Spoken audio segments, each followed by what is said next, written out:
नमस्कार, winning info की इस श्रृंखला में आपका स्वागत है।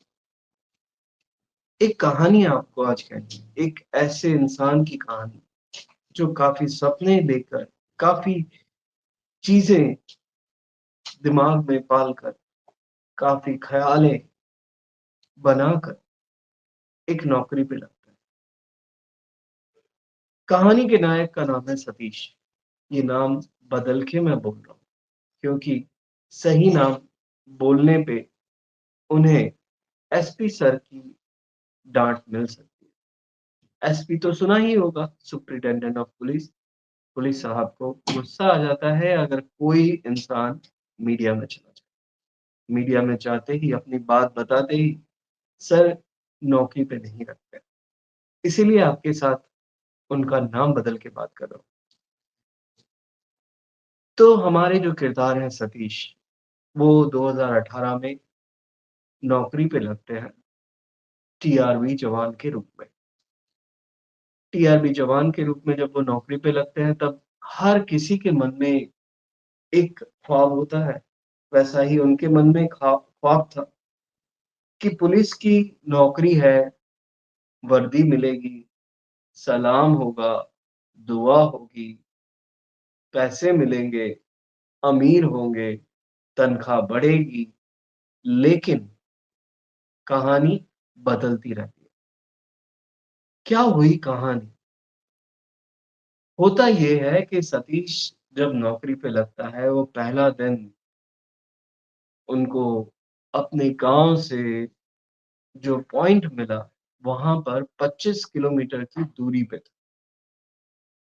ना ड्रेस दिया गया था, ना कोई डिसिप्लिन के लिए बोला गया था। 15-20 दिन के लिए की एक ट्रेनिंग दी गई थी और उसके आधार पर उन्हें पोस्टिंग दी गई। पोस्टिंग के पहले ही दिन ही जैसे ख्वाब उतरता हो, वैसा ही लगा। अफ़सर ने डाँटा, फटकारा, पब्लिक ने डाँटा, फटकारा, लेकिन क्या करते? नौकरी थी, करनी थी। 1 महीना हुआ, 28 दिन काम किया और डेली बेसिस के आधार पर ₹300 गिनकर पैसे मिल गए, 9,000 के करीब।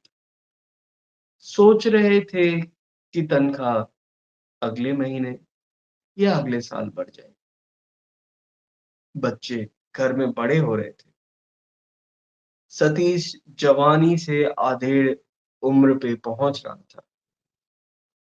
1, 2, 3, 4, 5, 6, 7, 8 साल तक इंतज़ार होता रहा कि तनख्वाह बढ़ेगी।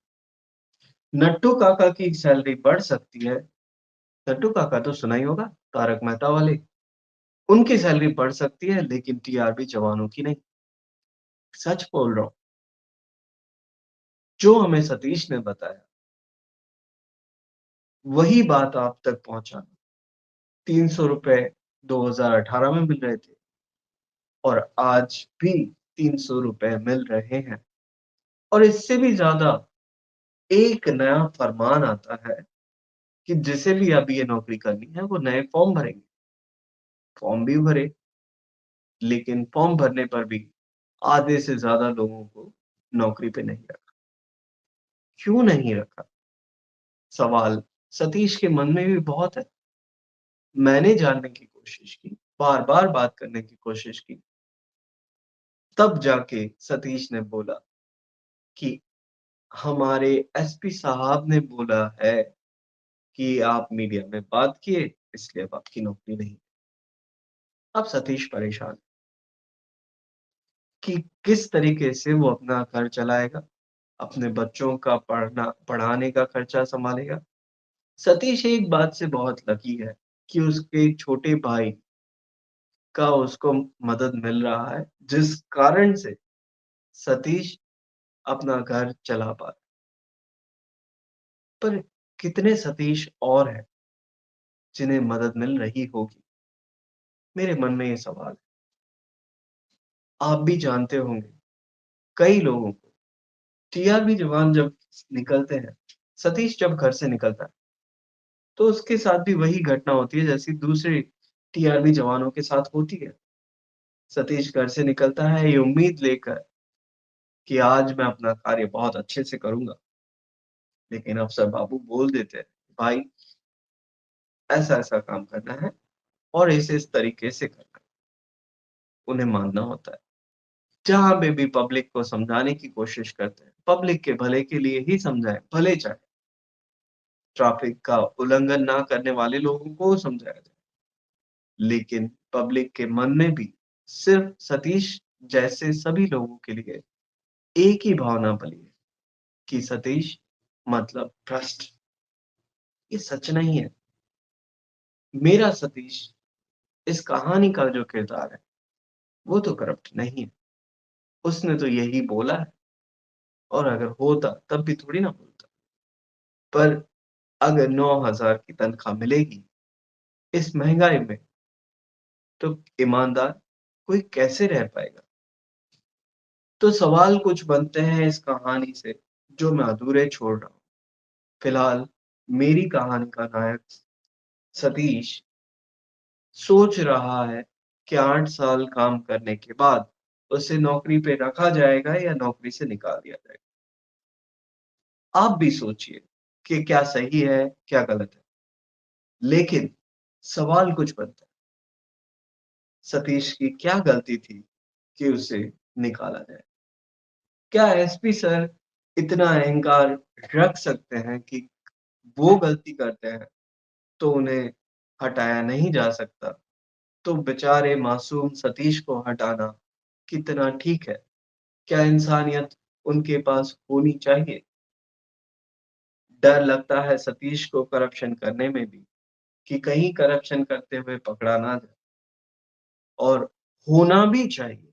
ये डर हर भारतीय के अंदर हो, ये मैं खुद चाहता हूँ कि हम क्यों इस तरह की सिस्टम को हमारे देश में आमंत्रित करें, जो पहले से ही फूली-फली है।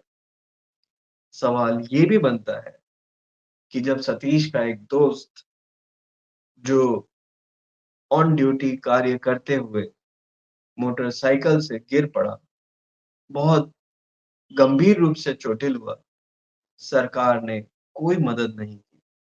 तो क्या ये भी ठीक है कि पूरी कथा मैं आधी छोड़ रहा हूँ, क्योंकि कहानी पूरी हुई ही नहीं।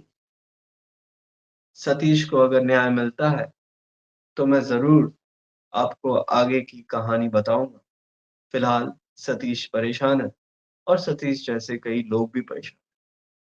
अगर आपकी भी कोई कहानी, अगर आप भी चाहते हैं कि ये बात लोगों तक पहुँचाई जाए, तो ज़रूर मुझे डिस्प्ले पे जो नंबर दिया जा रहा है, उस पे बताइए। मैं कोशिश करूँगा कि उस कहानी को ज़्यादा से ज़्यादा लोगों तक पहुँचाया जाए। धन्यवाद। जय हिंद।